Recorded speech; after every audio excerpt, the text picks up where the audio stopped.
Welcome to Phantom Astronaut. I'd like to thank all of the Phantom Astronaut patrons for supporting the show.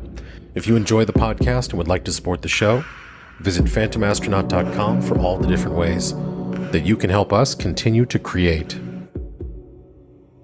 Today, I'm speaking with Will Barratt, Ph.D., about social class and outcomes on college campuses. Hi, Will. Thanks for joining me today. Well, thanks for inviting me. This is going to be fun. So the thing that we want to cover, or at least spend the most time covering today, is probably going to be your focus, research, concentration on some of these social outcomes hard outcomes that come from like social class disparity on college campuses. And I know you've done some research into that. But before we get into that, why don't you tell the audience a little bit about who you are, what your background is, and what you're currently up to? I'll go fairly deep background because it does segue into my current peculiar lifestyle. I grew up in a college town, so college is kind of what I know. Most of my friends were fathers or mothers were on the faculty. Going to college was a confirming experience. The world worked the way I thought it worked.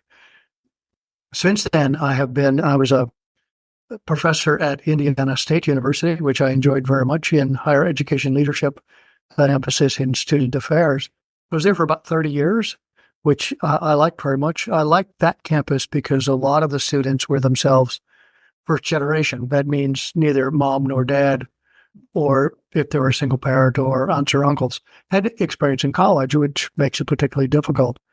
Great students, loved it immensely.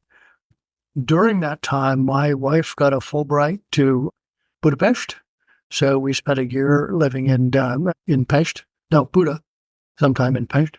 We enjoyed it immensely. Got this idea that living outside the United States provided interesting insights. 7 years later, she got a Fulbright to, I'm trying to think of where I am, Beijing. Thank you. And that was a weird and wonderful experience. We lived on a campus. In those days, everyone worked for what was called a Danwei. You worked and lived on a campus or factory grounds. So pretty much everything was all on campus. And again, it's Beijing. Very, very interesting.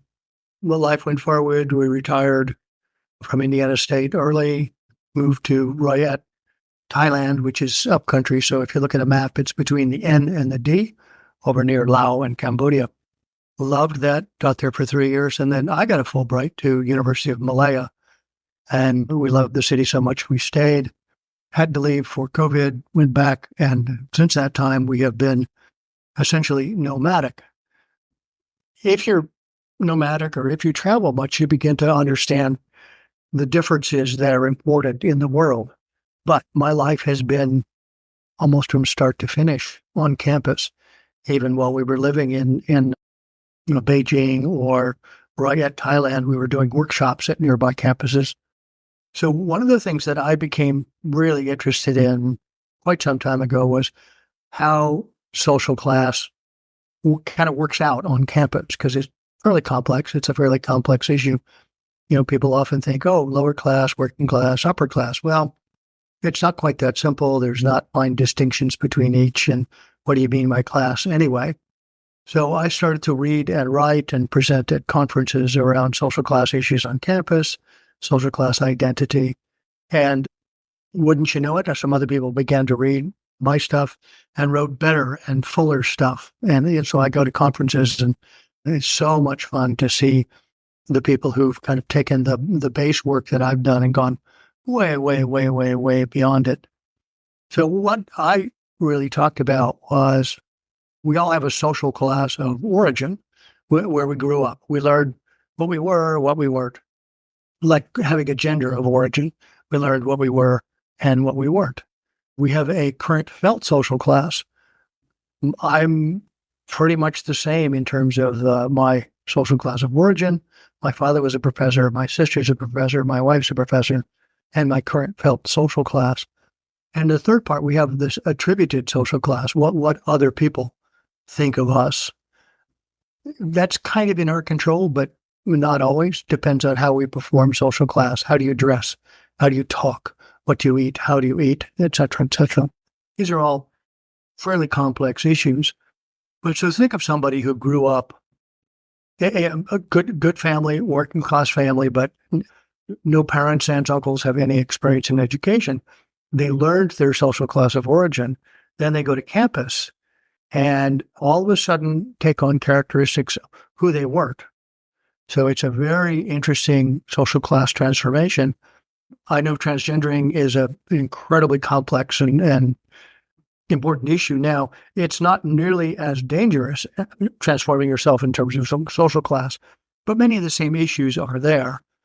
Internalized self-hate, self-doubt, imposter syndrome, and those kinds of things.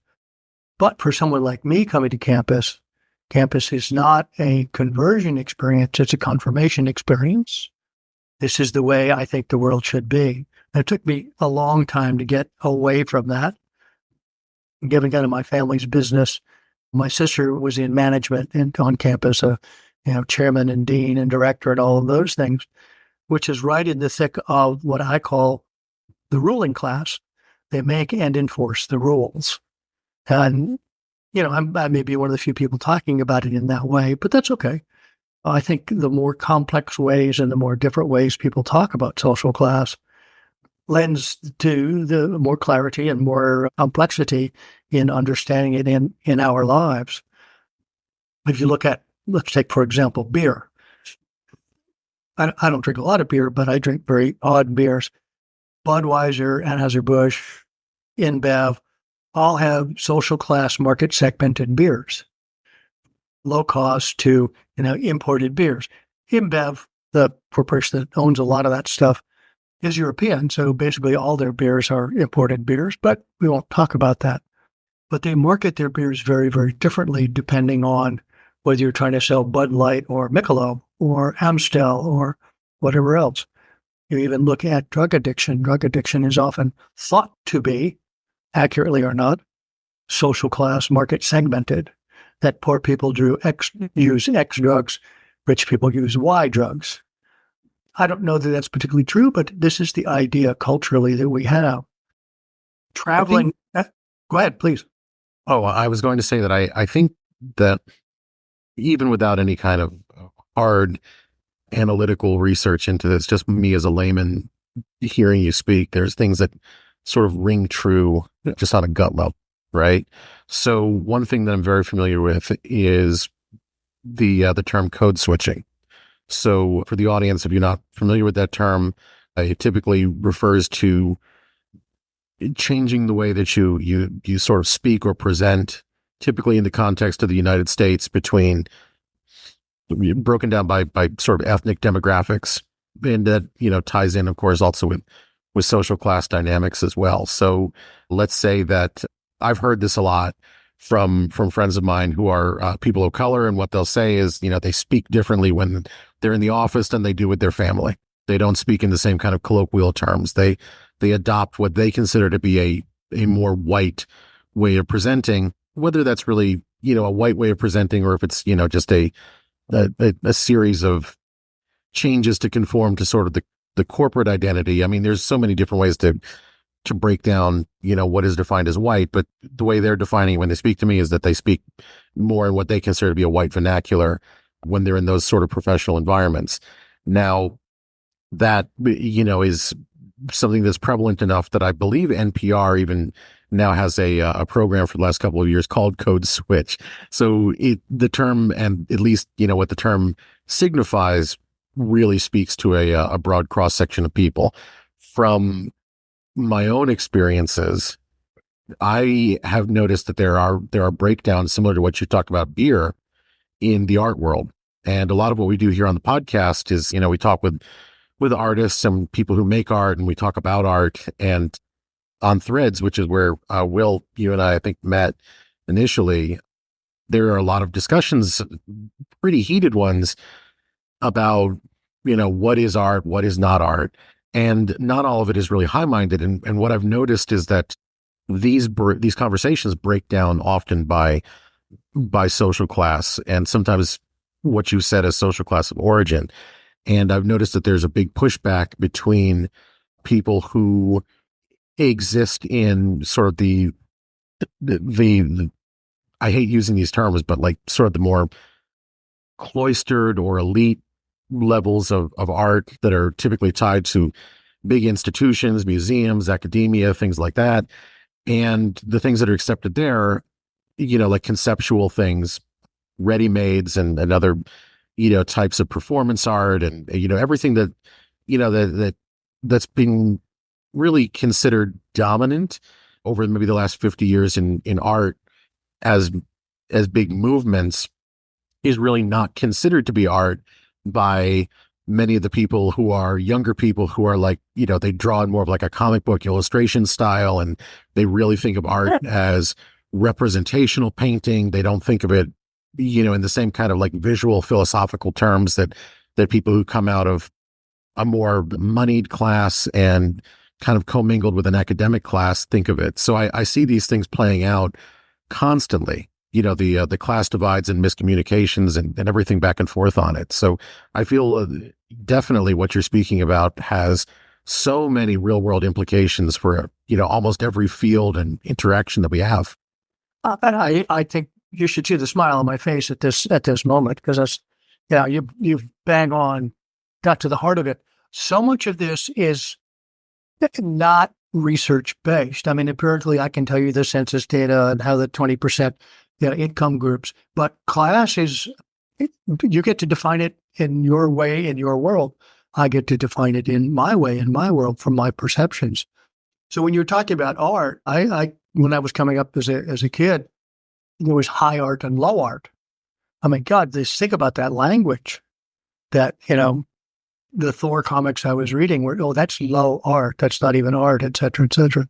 Banksy, which is, he's one of my favorite artists for many reasons. I mean, is this incredible social commentator, and remaining mysterious in this day and age is itself a work of performance art, et cetera, et cetera. But I think you're bang on correct. There is high art. If you're going to get wealthy, you're going to have art at home, but is it going to come from the old masters section at Sotheby's, or is it going to come from, some seaside painter who's got just lovely, lovely talent? So I think almost any arena of human activity, there's going to be a social class overlay. It may not be, the social class overlay may not be primary, but it's always there. So when you go out to the desert to camp, are there prestige places to go? If you look around in the campground, are there differences in the vehicles that people bring, the tents that people use, et cetera, et cetera, et cetera? This gets me to another point. People often think that social class has to do with money. Well, kind of, but again, that's a perception that people have. Bordeaux, a French sociologist, said, okay, there's economic capital, as Marx talked about, but there's also social capital. It's not who you know, it's who knows you. It's a network of relationships of people. That's one of the things I find lovely about social media, and particularly threads. There is cultural capital, which is the knowledge and skills of the prestige class. Do you know the right fork to use, et cetera, the language to use? So when you get to translanguaging, code switching. My wife is a linguist, so when I hear code switching, I hear translanguaging. They're different. So I'll go with your code switching. Is there dining code switching behaviors? When you eat here, you're using, the 9 forks and 6 spoons, or are you just eating with one? Are there different ways to perform? Cultural capital. Bordeaux was talking about the cultural capital, knowledge and skills of the upper classes. I would argue that every class group, however you want to bunch them together, has its own knowledge and skills. You would talk about fishing. Well, deep sea fishing may be an upscale sport, but by and large, river fishing, pond fishing is a downscale sport. So is that cultural capital for whom, and how do you use that? So I think you just hit your finger, pointed your nose at the exact proper thing to begin to bring class into the analysis of discussions of art. What is art? Mm-hmm. There's also that. I love that sound. I mean, I'm an old teacher. When I hear a student go, Good. Yeah, this is a moment. No, it is. What, This what, is a great conversation. I'm glad that we're able to have it because something that you spoke about a second ago, the thing that actually made me go like, was related to when you said it's not necessarily monetary. And I also very strongly believe that. There's a friend of mine who he does a lot of punch ups on scripts, he's a script doctor and, writes a little bit of his own stuff. And we sort of run in the same circles, but, he's, he doesn't have a tremendous amount of money. He lives sort of a monastic lifestyle, and that's in many ways by choice. He, he just disengages from those aspects of society. And I have not had an office job in a very long time. So the last office job that I had, I was an executive at this production company here in LA. We've done some fairly big movies and stuff like that. And I was trying to explain to him because he goes, "Oh man, you were making so much money when you were at that place." And I said to him, I go, "Yeah, but I mean, I wasn't living how you would expect, somebody to be making that kind of money because I was expected to have a certain kind of car. I was expected to have a certain kind of wardrobe. I was expected to be able to have enough disposable income from whatever they're paying me or however I'm getting it to be able to cover, like, let's say that they send me to New York to do something, my meals, my airplane, my hotel, all of this stuff that would be, a major vacation for a family. I'm expected to absorb those costs, then write an expense report, and then eventually be reimbursed for the costs of that travel. And I may have to do that 3 or 4 times a month. So, when you start looking at what the salary rate is versus how much you're actually spending to participate and perform in that profession, the delta doesn't always look the same as you might expect for the amount of money that you're bringing in. And he was flabbergasted when I told him this. He goes, "What do you mean they're telling you what kind of car you have to drive?" And I said, "Well, they would bring over a note and they'd say to people at the office, they go, 'Hey, we share a building with, this big agency, and we don't want people to have an impression of our company that we're not paying people well. So maybe you might want to go get a different car.'" It was just very strongly implied. It wasn't like a policy where they said you have to have this car, but you were definitely given social clues and signals that, you're not spending enough money or presenting yourself as if you spend enough money, to participate in the organization at the level that you're at. So I think that there's a lot of stuff to be said about how social class rules are enforced. often very, very subtly. So what you're talking about is the kind of thing I describe as attributed social class. I see you and your car and your watch and your shoes and the quality of the cloth in your shirt, which it turns out is incredibly important for men. And I'm going to I'm going to say, oh, this person is rich, therefore upper class, therefore someone I need to pay attention to and respect. So there is advantages to presenting a certain social class profile. But let's talk. I'm an old hippie from way back. Let's talk about anti-class. These are people who have the same values often as the upper middle class, college educated, graduate educated, but have decided that they don't want the Rolex and BMW lifestyle. In fact, kind of toning down their performance in class, down being down class. So, driving a Volkswagen or whatever. And they're very much anti-establishment cars. Can you think of some brands that are essentially nice cars, but anti-establishment? Begins with S, ends with Uberu. Subaru is just a fabulous car. I like them immensely. Toyota's great cars, but they're kind of anti-class. The other people who are driving a Lexus or an Audi or a Beamer or whatever spend twice as much money for, pretty much the same car. So the performance of class is interesting.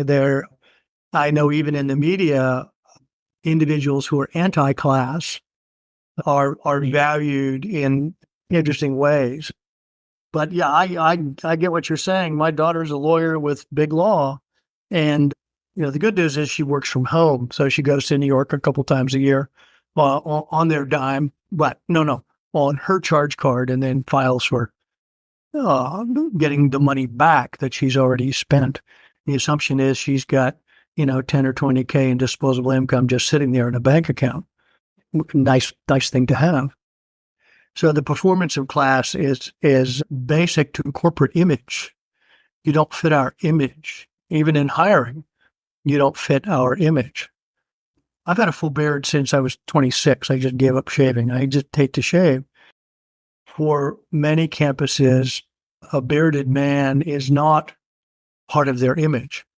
Now we move forward, and yes, there, you look up professor, and it's basically got my picture: old, mildly overweight, smiling, bespectacled, bearded guy with, I got my Santa Claus beard. So at different points in time, at different contexts, the class, or what is considered to be upper class, changes. So, all of a sudden Hollywood may turn around and decide, oh, we're all going to be eco-friendly. I wouldn't put it past them. And then, step up to expensive eco-friendly SUVs or whatever they decide to do. But I think you're bang on correct, talking about, the performance of self in everyday life. You're talking about the art and its meaning. There's always a class layer that's interesting. Let me go to when I lived in Beijing in 1995, 1996. Still a growing society. It's still a growing society, but there were very clearly class differences that were observable. We're in Beijing, so there's a fair military presence because that's where the goodies are handed out or whatnot. And the officers or high officers would often have some very nice pens in their pocket. I mean, not quite Mont Blanc, but, quite nice. And their driver would be driving a Western car, not something that was locally made. So you'd see a broken down Cadillac on the side of the road with some poor Chinese private trying to get it going, and some general staying there with their briefcase and just fuming. This is before cell phones, but it was just hysterical. But everywhere I have been, there are social class markers that are very, very obvious, whether it's dress or the number of pens you have or the kind of phone you have. Let's talk about Android versus iPhone, which is higher class. Yeah. Oh, I mean, I've been told that iPhone is higher class, but I've never cared for it personally. But I kind of buck that tradition a little bit. But yes, across the board, there was an article that came out. I don't know if it was research based or gut feeling. I forget where it was published, but it was something about dating and iPhones, and if they're texting, the guy, the girl, whoever, and they're texting each other, and you can't use certain emojis or something that you can use on iPhone, then they won't even go on the date because they're like, oh, that person's using an Android, and I think that, if they have an Android, then they're not going to be able to take me to a fancy date, and they just stop talking to them. Yes. Those stories are endless. I just get a giggle out of iPhone users. I know a lot of them. I have some in my family, and we do not speak of this. But yeah, it's very real. I mean, I'm going with the phone company that will let me use my phone anywhere on the planet. iPhone doesn't do that. Right. So, put in my plug for my phone company or not. But yet, this is when you begin to look at things like, phones and cars and drug addiction. Alcoholism, the great thing is, runs across the spectrum. I mean, the Betty Ford Clinic, are you kidding? The wife of the president of the United States had her own clinic. Alcoholism is a terrible, terrible problem, but runs across social classes. Cocaine is different, perhaps because of the cost. Crack is different, perhaps because of the cost. If you look at prescription drugs, they're abused by a certain market segment in the United States. So again, you start to look at, alcohol, drugs, dress. One of my students, I love working with students because they always see stuff that you don't. They're always terribly clever. Talked about obviously labeled fashion. Yeah. So if you're going to go out and buy a handbag or a jacket or a briefcase or whatever one would buy, finding a nice one that does not have, Coco Chanel's label or YSL or whatever is very difficult. So in many ways, people buy those as a mark of their social status, kind of related to social class, but social status and class are very, very similar. But yeah, if you look at who has got branded, obviously labeled fashion that tells you something about them, they're often letting the world tell them what is class and what is not, rather than looking themselves absolutely. for a bespoke purse or something else. Absolutely. But even within that, there's also sort of stratifications, because especially in a capitalist society, there's going to be always more opportunities to extract resources, right? So you look at Armani. I remember this from the early 2000s. They, were known as a sort of, upscale, sophisticated brand, the Armani suit, right? Mm-hmm. And, the branding on it was always very subtle. And, there were things that would indicate it's an Armani piece. But then they began this sort of subline, this Armani exchange, where now all of a sudden they're selling T-shirts. They might be a $50 T-shirt, $60 T-shirt, and it says Armani exchange in huge letters, across the chest of the T-shirt. And it's always interesting because, an Armani suit, easily $1,500, $2,000, whatever it is. But now you can associate yourself with this Armani brand for under $100. And now you start seeing these popping up all over the place, these outlet versions of it. And it's interesting to watch that the sort of middle classes clamoring for that kind of thing, clamoring to associate themselves with what they consider to be a higher class thing. But again, like what they're trying to perform into it is this moneyed sort of affluent thing. But then people see them walk around with the Armani T-shirt. They go, "Oh, that's just the Armani T-shirt." And they, there's sort of like this sneer from the upper classes. So it's always interesting watching the cycles of class mobility and what people think is going to be, a means to it. I think that's where it comes back to campuses for me as an educator. I've worked with University of Maryland. I've worked with Columbia College in Chicago, done a little bit of stuff with Emerson, done a little bit of stuff here in California at UCLA. And I'm always interested, especially now, in this trend toward return on investment in consideration of the degrees that are pursued. I'm going to a meetup for my wife's alma mater. I used to be on the board of communications at this school. It's called Stevens Institute of Technology in New Jersey, an engineering school. And they have actually know it. Oh yeah, it's a fairly well regarded and a lot of great engineering and solid academics, good place. But they're very centered now on return on investment. These parents, they want to make sure that their kid is going to be employed or employable or upwardly mobile or whatever when they come into it. And I think there are certain guarantees that you just can't put in place when you're considering a degree and a career and whatever that leads to.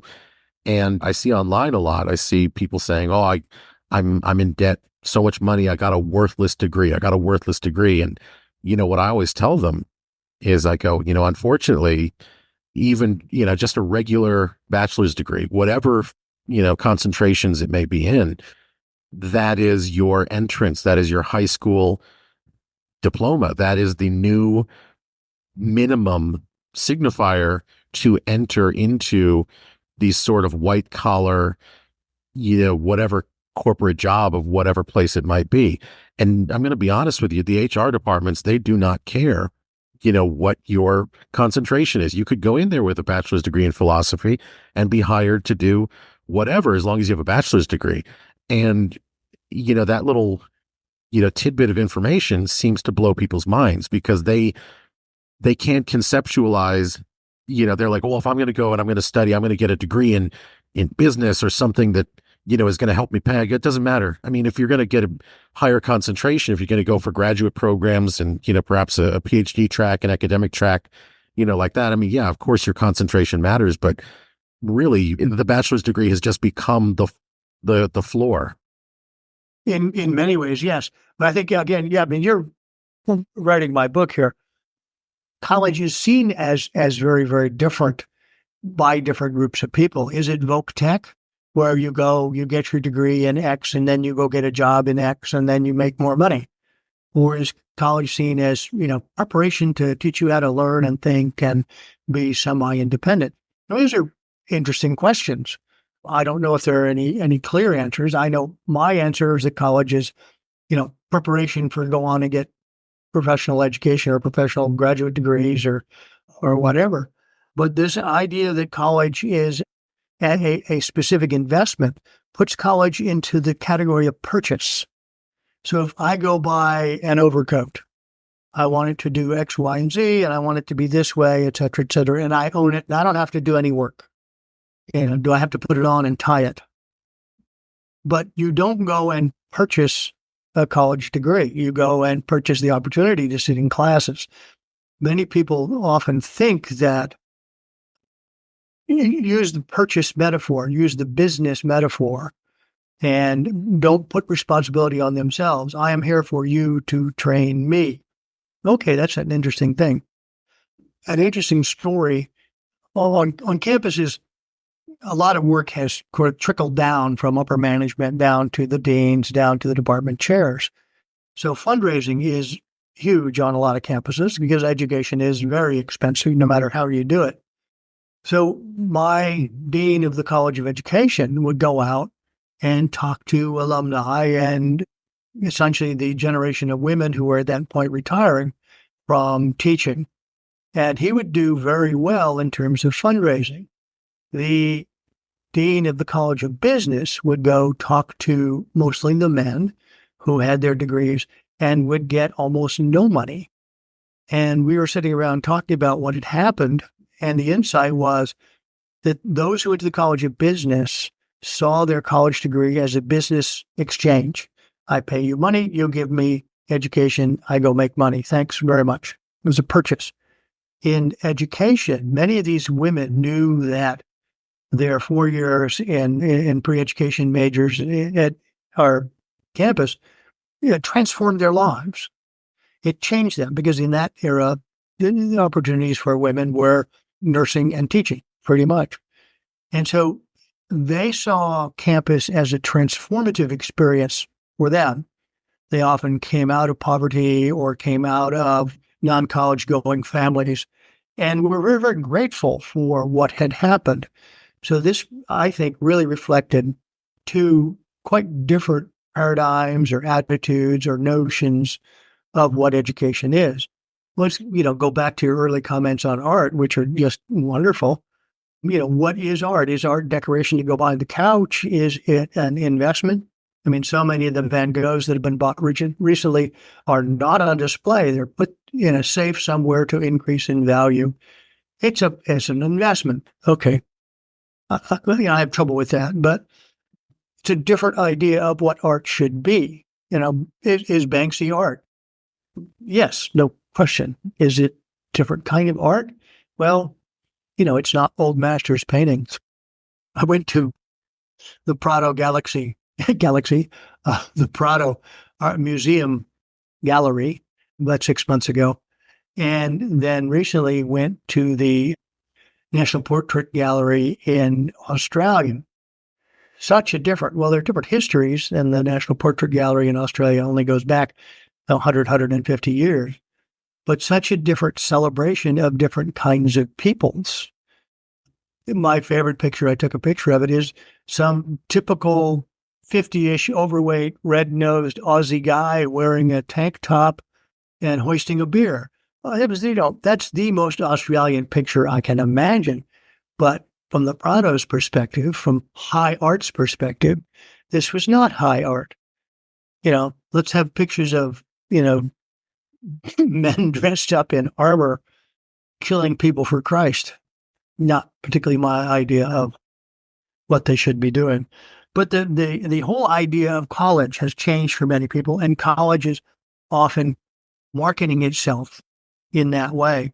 When I was still working, there was a nearby college, and they had this, they didn't put it into print, but 4 years and a job was the kind of the mantra they talked up when students were visiting campus. Oh, okay.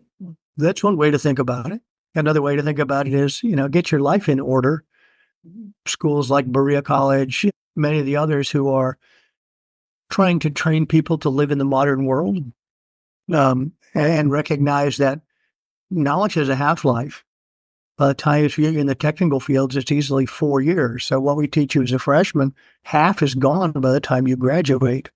So we need to teach you how to think, not the names of all the various different things.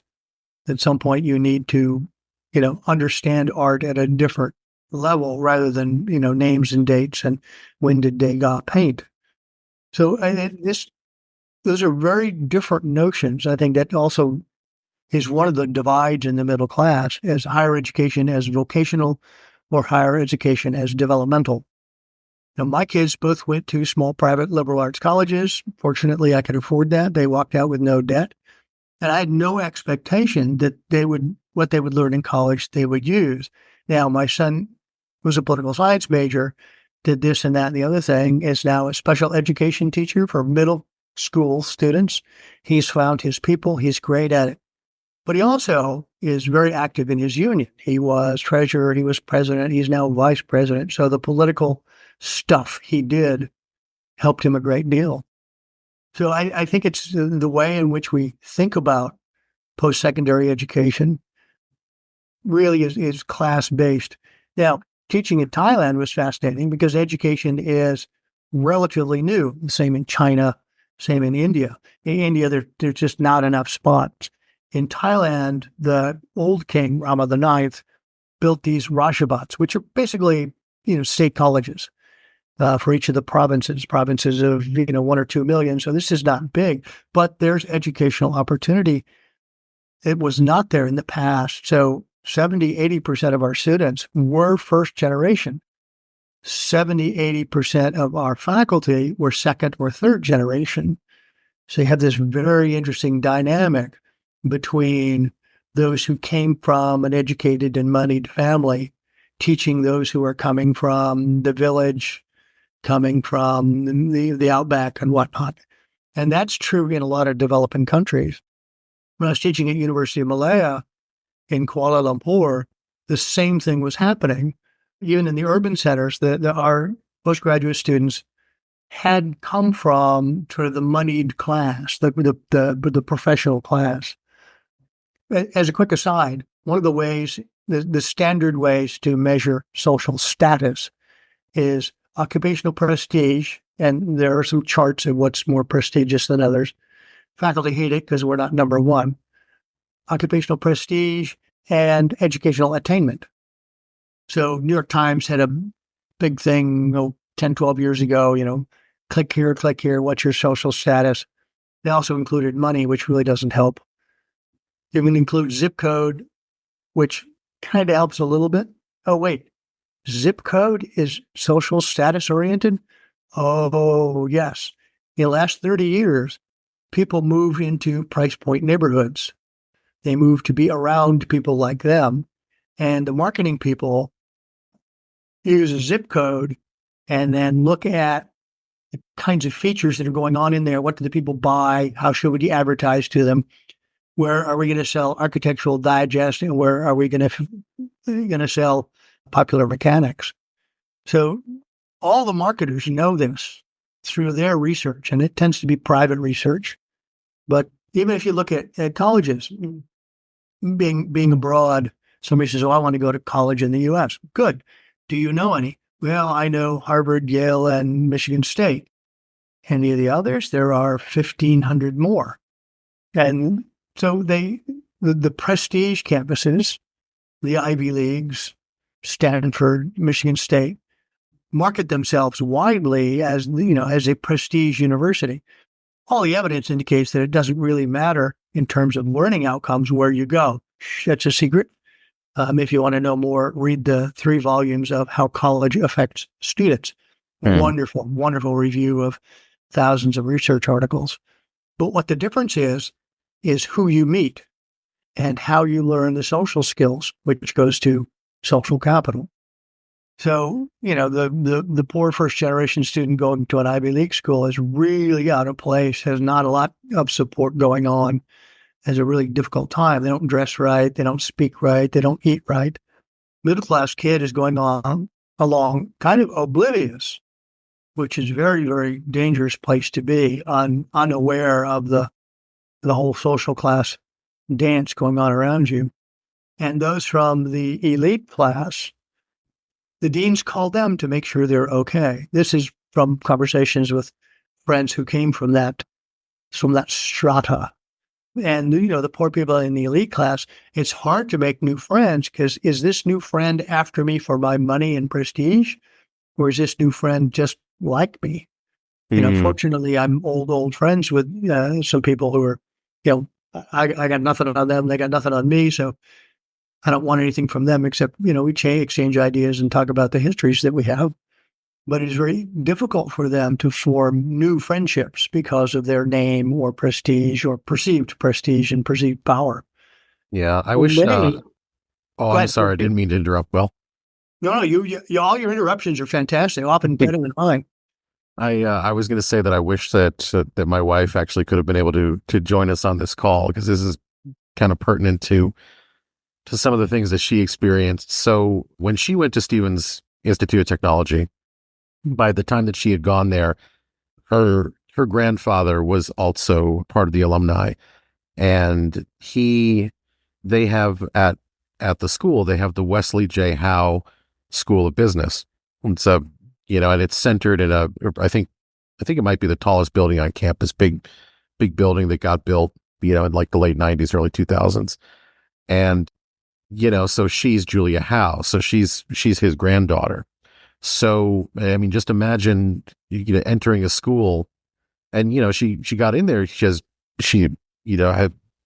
is very meticulous, academically minded, very, very intelligent person, loves to tinker with things, great mind for engineering. So, she has those gifts and she's going into this school, but at the same time, now entering as a freshman, your grandfather's name is on the tallest building in the school. So, she's described her experiences as very socially isolating because of those reasons that you talked about. And somehow everyone got to know that she was that Howe. Exactly. Not the sewing machine Howe. Don't know how. She certainly wasn't talking about it, but, people were discussing it. Yes. That shows up a lot of the issues around cross-class interactions. So for many people, their cross-class interactions are with professionals like physicians or attorneys.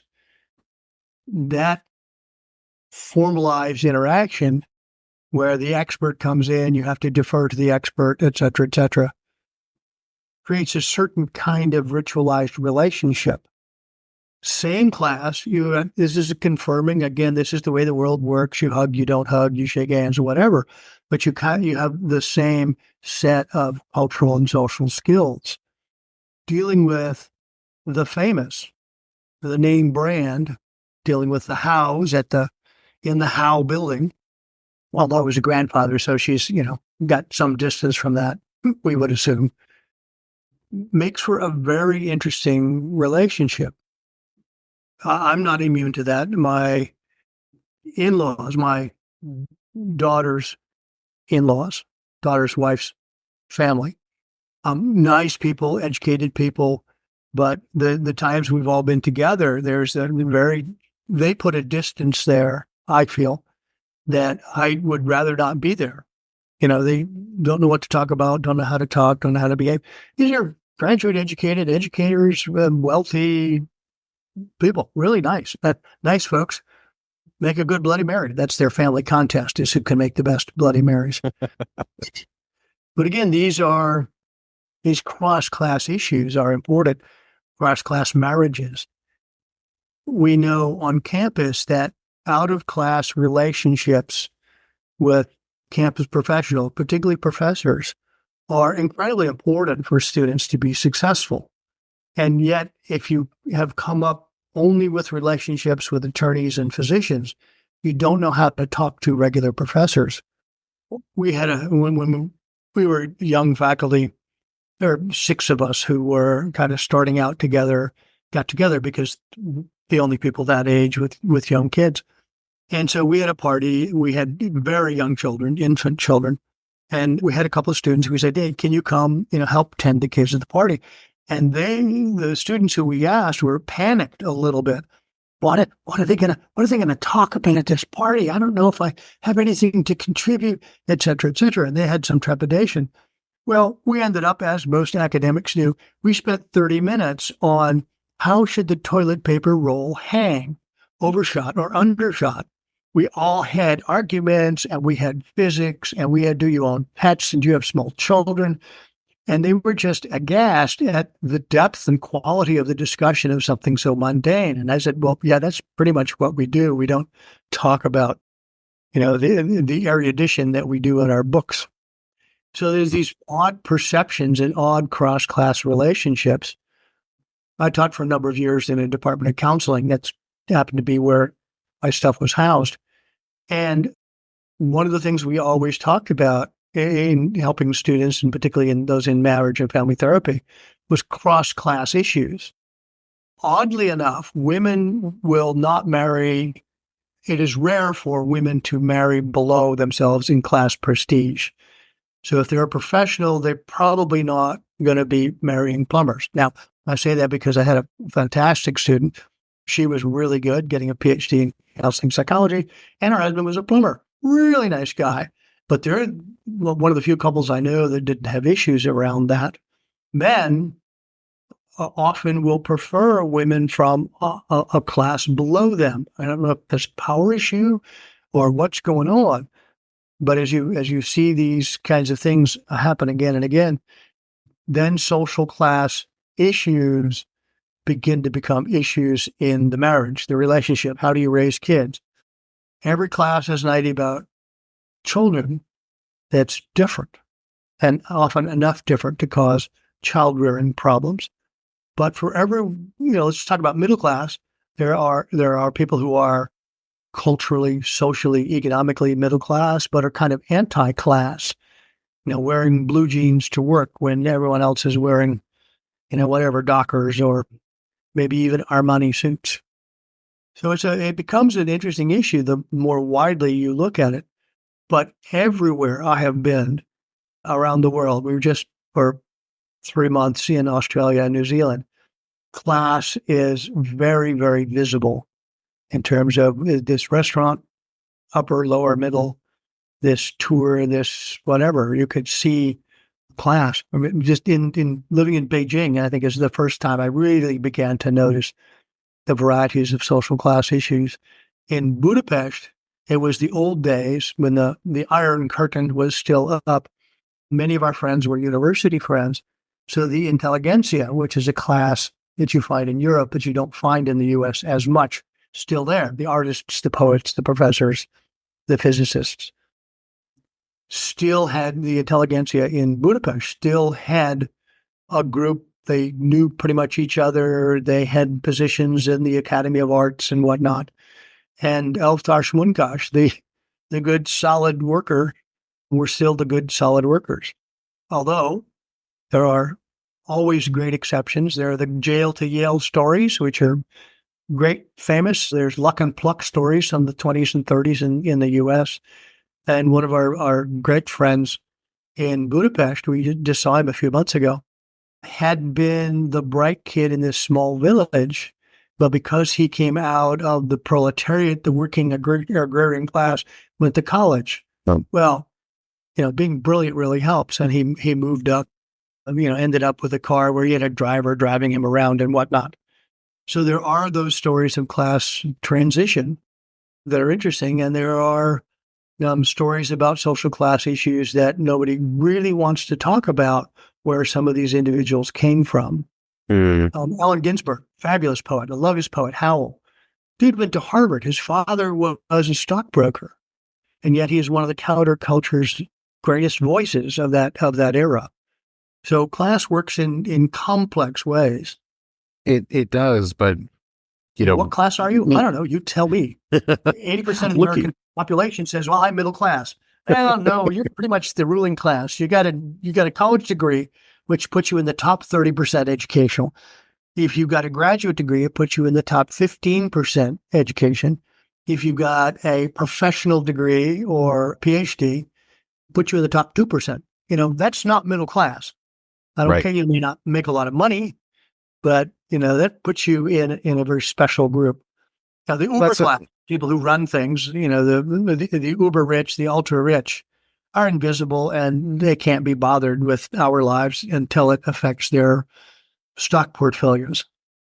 Well, what's interesting to me is that it sort of deconstructs this myth that we have in America, this sort of persistent Horatio Alger sort of idea, and it's all kind of tied in with the Protestant work ethic. And in the Horatio Alger stories, the early 20th century, late 19th century kind of motif of, oh, I'm this working class poor kid who has a heart of gold, and I'm honest and forthright, and I'm going to get noticed, and then I'm going to be plucked out by the rich elite, and I'm going to enter that other social class, that other monetary class by way of my industriousness and attitude. And it is a very religiously tied kind of thing. It's a very kingdom of heaven,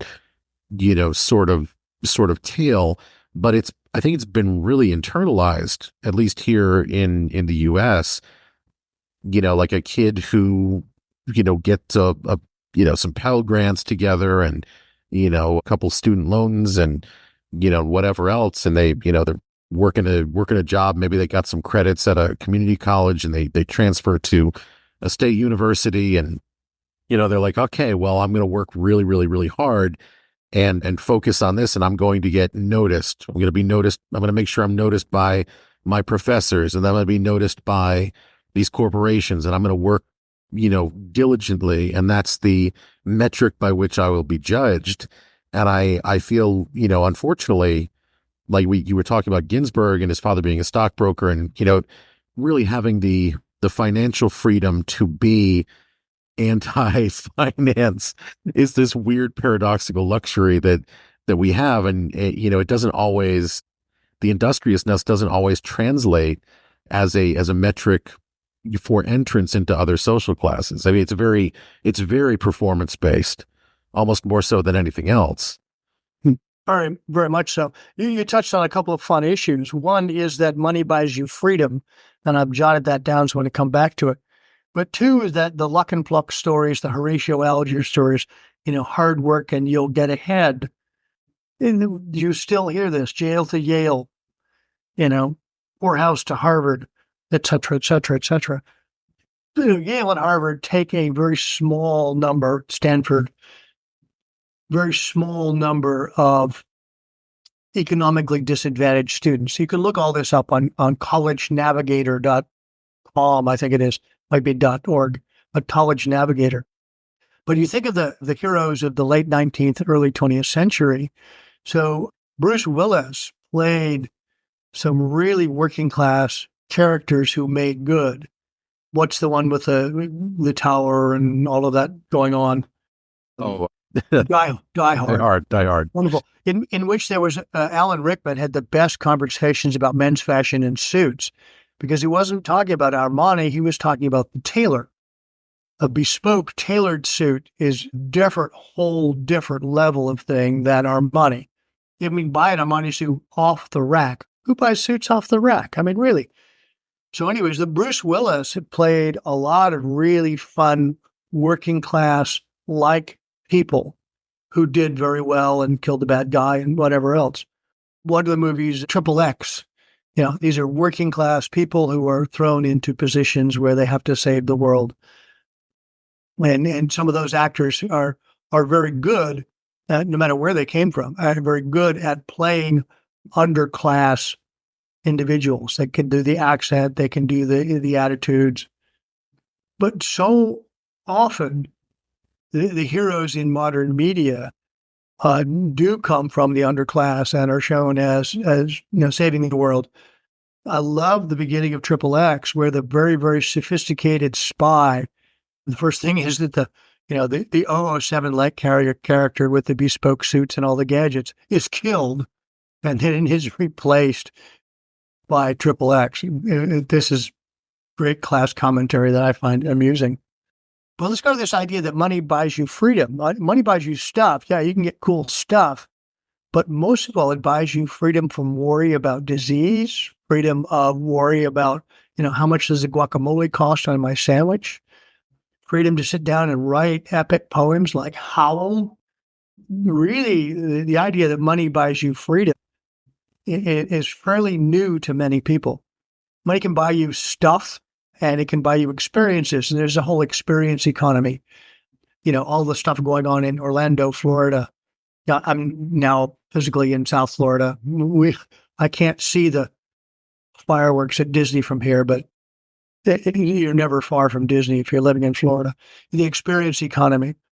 But the freedom economy is something very different, which kind of brings up my lifestyle choices. After retiring, sold everything. Everything I own is in a medium-sized suitcase, a rollerboard suitcase, and a very small gym bag. That's all I own.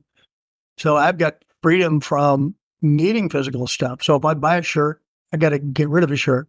If I buy an Armani Exchange t-shirt, I got to get rid of one of my $8 cheap, no label. Well, some of them have labels because they were $8. What do I care? Get rid of stuff. So I have the freedom, because I have sort of liquefied my assets enough that I can go spend, June, July, August, September in most of Europe, Edinburgh, Glasgow, Portugal, Berlin, Budapest, Istanbul. A lot of it's visiting friends, so I can, sleep on couches. That saves money. But money has afforded me this freedom to go and live this nomadic lifestyle. Delta Airlines likes me because I fly on them a lot. Then, we know. They send me, oh, there's this cruise you want to go on. No, I don't want to go on that cruise. But money and cultural capital buy me a lot of freedom that I would not otherwise have. And I'm not stuck in place. All my friends up in the northern tier states who are getting snowed on, some of them are happy to go skiing, but then they got to come back to a house that they got to heat and have insurance on and all of that stuff that I don't. I am free from worries. I think there's a paradox that exists. It's unfortunate. I understand why it exists, but it's also, I think, detrimental. So looking again at your example of Ginsburg, maybe we can extrapolate out from there about, this freedom, this idea that if you're insulated from the volatility of wage labor, if I'm not concerned that my job is going to end and I'm going to not know how to put a roof over my head or food on my table, that gives you a lot of time, and it gives you, this ability, this incredible ability to contemplate. You finally, that psychic noise that's happening, that, that constant, animal response about, resources and whatever else. When you're free of that, you have this incredible gift to be able to really think about complex problems, and that may be, a broad, philosophical, kind of inquiry. It could be a very niche, you have this ability of, oh, you know what? I'm really interested in archaeology. I'm going to, deep dive on this less explored aspect of this, civilization, that's wherever, and you go out to, wherever in Mesoamerica, you just devote your time to that because you're not really worried so much about the funding of it. And, you can think. And it's unfortunate that we live in this time where if you have that ability to harness this incredible resource and you're free of these constraints, and you're able to become an expert or part of this intellectual class, the people who are not being able to have that same life and time, that the less burdened by the the electric bill, there is this resentment that you see online, where somebody will say, like, hey, I'm doing this, I'm writing this book, I'm doing this or that or the other thing, and you might see 4, 5, 6, or even sometimes 100 comments reflect back at that. It's like, well, check your privilege, that you think it's so easy for everybody, and blah blah blah. And it's unfortunate that people who decide to devote their time to that kind of inquiry, that kind of betterment of humanity in some ways, right? Like that, hey, nobody else is working on this, I'm going to work on this problem because I got time to do it, are in some ways in at least in the US culture, treated worse than the people who have money and just decide to pursue making more money. And I always wonder about that. I always wonder, because you never see somebody going like, hey, I just bought 5 more apartment buildings, I'm doing this and other. You rarely ever see anybody going, oh, that's such, that's a luxury. That you usually see a lot of comments underneath it going like, oh, good for you, got the hustle, doing this and that, but somebody goes, like, hey, I'm studying this weird esoteric niche, kind of a thing, and I'm looking to interview people about it. Well, are you paying for those interviews, or you do? It's like, oh God, One of the books that I had as a history major was the Anti-Intellectualism in American Life. That was written in the late 50s, but is still very, very relevant. And intellectuality is associated in very curious ways with social class. But I think you're bang on correct. We see that on threads from time to time, but it's usually, congratulating people. But, I often wonder the writers that I have come to know on threads, do they have a day job, or is this their day job? How did they get the freedom to do this? This is fantastic, because they're doing fun work. But, think about Bertrand Russell, who did some of his best work from jail. He had free time. Isaac Newton, who during the plague invented calculus, and okay, he had freedom. He was wealthy to begin with, but he didn't go out, wasn't distracted. Oh yeah. Well, even we think of in America, founding father Benjamin Franklin, very industrious, right? The Farmer's Almanac and that sort of BS. I mean, he had nothing but time. He was very well heeled. Yes, he was a blogger. I remember the line from the play 1776. We're going to Philadelphia, Benjamin. What for? The whoring and the drinking. He pops up and he's ready to go. So there's interclass relationships. Every class has disdain for every other class, but they all want to be the class that's just a little above them. The class striving. So it goes back to the people who are the middle class have maybe a couple of hundred disposable dollars this month, and will buy a name brand purse. But if you get far enough away on the class spectrum, there's a lot of disdain. The people who are poor are, morally reprehensible because they're poor. Poverty is a symptom of something. No, poverty is a symptom of them being crushed by the soul-crushing machine. The rich people, they never did a day of work in their life. Well, some did not, but for the most part, they're regular folks who did well or got in the right place, buy low, sell high. However, but you think about how much vitriol is thrown at Elon Musk and some of the other few capitalists we have left. People just love to hate them. We were in New Zealand, and there were a lot of ambivalent feelings about the people who made and produced the Lord of the Rings and Hobbit movies. Now those people have a louder voice. Everyone's very proud of them because they're Kiwis, et cetera, et cetera. But they've all got this money now, so they're suspect. So somehow money makes you suspect in some people's eyes, and somehow not money makes you suspect in other people's eyes. Well, And the poor middle class stuck in the middle. The poor people know they're not getting anything. They're stuck.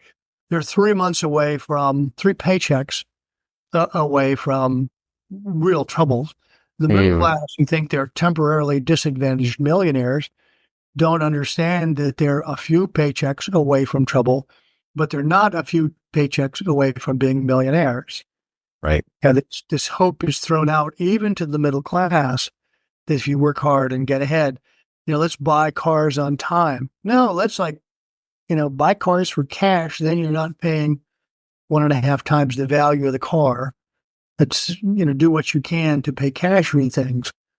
What is it? General Motors discovered that it makes more money lending money to buy cars than it does in selling cars. Oh yeah, no, that's a well-known this sort of equation. I went to go buy a new car the other day, and my wife and I were talking about it as we went in there because we know there, it's like, all right, well, what's the strategy for this? And when you go to the car lot, you will actually you have to get them to give you the offer letter without ever mentioning that you're paying cash. Never say you're paying cash until like the very last second when they can't back out and change anything because they're building all their calculations around, this financing thing. They're going to make X amount more on this car. So they'll give you a better deal. If you walk into the dealership and say, hey, I'm here to buy a car today. I've got cash in my pocket and I'm ready to roll off the lot. You're going to get a much worse deal because they don't think that they're going to get that extra, maybe even twice as much of the value of the car, whatever they give you because of the financing. And it's interesting. You mentioned earlier about the airline. If you look into this, airlines nowadays, the actual business of travel is a loss leader for them for their credit card business. Their credit card business is actually where their profit center is. Cool. I did not know that. I have a Delta credit card, but it gets me into, I figured it comes out about even for the advantages I get and for what I pay for it, but that's absolutely fascinating. So credit card debt is just incredible in this country. Credit card debt, from a class perspective, pay for class privilege now and buy class privilege now, your Birkenstock bag or whatever, Birkin bag, pay later. Yep. So a lot of people get into such debt, but the world works in mysterious ways. So I have longstanding arguments with, how do newspapers make money? How do TVs make money? How does social media make money? Your eyeballs are sold to advertisers. I am a market share. I've moved from Chrome to Firefox as Chrome became more and more commercial. I'm moving from Firefox to one of the other new ones because, it's more concerned about Brave. It's more concerned about my privacy. I'm less of a market share. Right. But on the other hand, I just find ads annoying. I don't buy that stuff anyway. So let's say that somebody is a high school student who's, again, from like maybe, I really hate these words, and I know that there's no way to have the conversation without them, but like, we'll say like lower middle class, right? I know these, it is what it is. And they're going to be college bound. Again, not any especially prestigious school, maybe a state school or whatever their situation is that they're getting into, but they want to have some kind of, or at least, their family is putting them through this for some kind of opportunity. I mean, if you were going to have like a sit down, if this is a family friend and they say, hey, talk to my kid about, how to get the most out of this for upward social mobility. I mean, what would you even say to that person as they're entering that environment? I suspect somehow I'm slipping you psychic images of the questions to ask. So good. I have a blog. I finished writing a book on social class on campus by the same name. Just started writing the blog as I had additional thoughts. And 2 of the highest hit, about 350 50,000 people or something have viewed at least one of the pages. I don't advertise it. I don't do anything. I don't know what I'm doing. But the two of the most popular pages is how do I change my social class? And the first thing I say is, are you sure you want to, or do you want to trans-class or code switch? Because kid goes off to college, learns his new behaviors, new ways to think, new views on the world, new views on whatnot. And the phrase comes up, they get above their raising. Families often are mean to kids who go off to college and get affected. But so that's an important caveat. College does change you. There's nothing you can do about that. You can just not go. But the simple answer, the very straightforward answer, is get involved. Join this club, join that club, talk to your professors outside of class, go up to them after class, ask questions or seek clarification, but just get involved. I've got data on about 240,000 college students. We're looking at learning outcomes and the factors that led to learning outcomes. And the easy conclusion is it's the relationship. Building relationships outside of class with others, particularly grown-ups, the professors, faculty, advisors, the support staff, is absolutely central. Now, in terms of social class stuff, there's all kinds of cool things you can do about learning to dress and presentation of self and other things like that. But to get the most out of college is become engaged. And I'm very proud of both of my children. I tell the story about my daughter who was getting a master's in public policy at UCLA. She had been working for Lambda Legal and wanted to sit at the grown-ups table. So let's go get a degree in public policy. So one of her professors teaching politics of Los Angeles had run for president of the United States at some point. Okay, cool. That's somebody fun to have for a professor. So at the end of the first class, my daughter goes down through the steps in the arena, up to the front desk, and chats him up, saying, oh, hey, you were in Massachusetts, I was in Massachusetts, and builds this relationship because she's got these social skills, because she's not afraid to do these kinds of things, and had a great time, a great semester. I doubt that it affected her grade, but when she had questions, she could go get involved and engaged with him. And I'm sure, as former candidate for the president of the United States, he's got a lot of friends who can help. But for some high school kid, get involved. Don't lose yourself. If college requires you to write or speak in a different register or a different way or a different voice, go with that, but don't lose your own. And that's absolutely critical. College can overwhelm an individual, and you take on all these attributes of a class that's not authentic to you, and it can mess with your head. It can be a very difficult experience. If you're a churchgoer, go to the local church, join the students group at that church. Ways to get support, ways to get exposure, but get involved. Now, that works for every student. On the other hand, my kids knew that. When my son graduated from college, as he's walking across the stage, the president stood up of his college, not Obama. The president of his college stood up and hugged him as he went across the stage because he built that relationship over the 4 years he was at campus. Relationships are social capital that can turn into all kinds of things.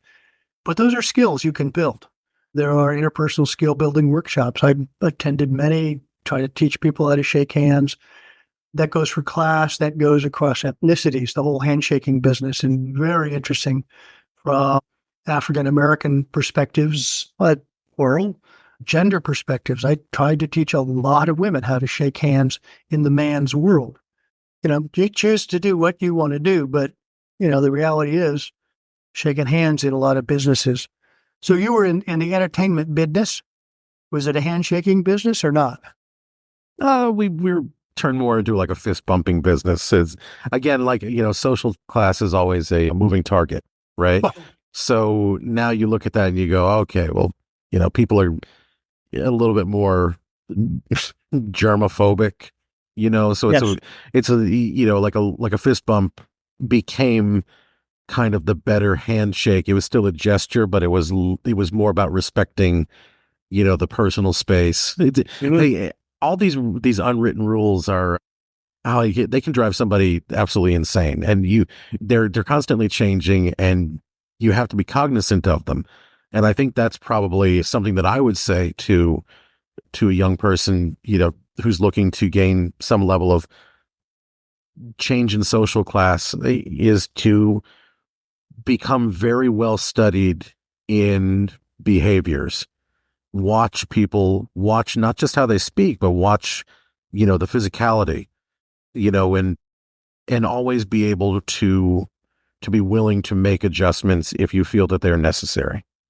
If that's your goal, I'm not here to tell anybody that one is better than the other. It's just, these are the things that sometimes people want, If you want to fit again, I'm slipping you cards under the desk to ask me these questions.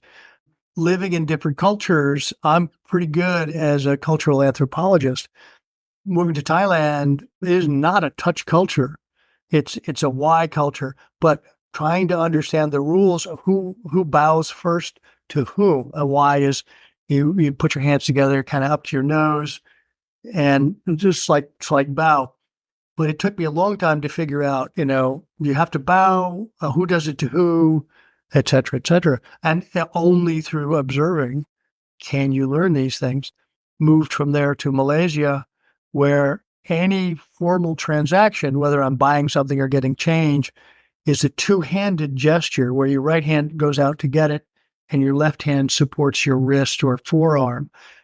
I'd been there there were 6 Fulbright students who just finished their degrees in the U.S. 5 were going into medicine. So they were doing a year in Kuala Lumpur, courtesy of Fulbright. Brilliant kids. After a while, I said, I notice you're not doing this with your hand. And they said, what? I said, haven't you been watching the world around you? And they went, So we had a long conversation about culturally observing. And I think you bang on correct, and I'm embarrassed that I did not mention, just watch. The interpersonal distance is different by classes. Touch.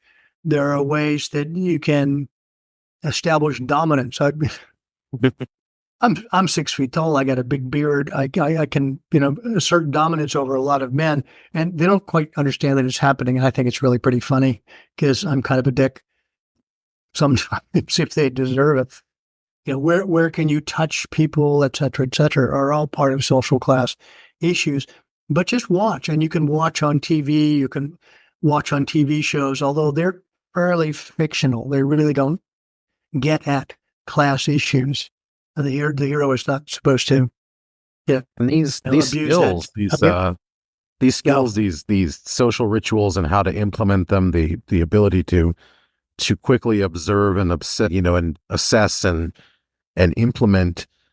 There's a little bit of a dark side to that too, and that gets into like social engineering and social hacking and all those sort of things. So I mean, it's a skill that some people do develop, to a high degree, and it is something that can be learned, and it is something that can be replicated. But Will, I think we're kind of coming up on the end of our time. Hey, 2 things. Before you close out, I just want to say the talented Mr. Ripley. Exactly. Yeah. If you haven't seen that film in the audience, it's a really, really great film, great book that it's based on. And also there's another adaptation, I think from the late 60s or 70s called Purple Noon. The European film is very good. Great. Oh, I have just been so thrilled with your questions and an opportunity to chat with you. Keep going. Oh, absolutely. This has been wonderful for me too. What would you leave the audience with as a final thought? And also, where can they find more about your books, your work, and your travel? Final word or thought. I'm flashing to the Keanu Reeves answer for, what happens after people die. Incredibly profound and wonderful. Watch and learn. I mean, I'm going to steal from your conclusion there. I think, pay attention. Yeah, if people are arguing about art, ask yourself, how does class play into these perceptions, and how does class play into how these people are relating to each other? When you're choosing a university to go to, how does class play into this?